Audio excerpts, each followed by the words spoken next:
You already know the theory, listen more and react less. It's easy to nod along with in a workshop. Completely different when someone's in front of you, frustrated, maybe even accusing you of something that isn't there.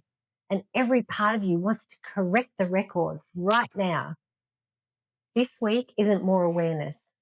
It's the one habit that actually holds up in that moment. Here's the habit in 3 steps. Notice the urge to justify, that lightning feeling, the need to explain yourself immediately. That's the signal, not the instruction. Ask a clarifying question instead, not to buy time, to actually find out what they think is happening.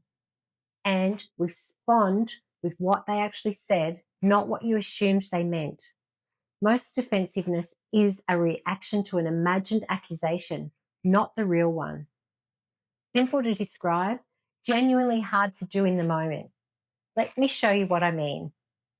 I remember a meeting where someone was throwing accusations around, not really seeing the bigger picture, and honestly, not doing their own job as part of it either.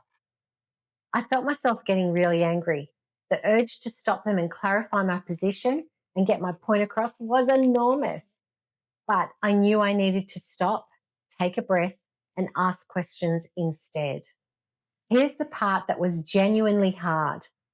Doing that meant accepting I may not get my perspective heard at all, not in that moment. That stung. But it also wasn't the point. That's the lesson that changed how I lead. Your job in the room isn't to have your perspective heard.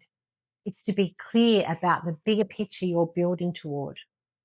And when someone brings you a problem, your job is to understand where they're coming from first. That's the point you move forward from, not the point where you've successfully explained yourself. I haven't met a leader who's perfect at this, me included. It's a lifelong skill, not a box that you tick once.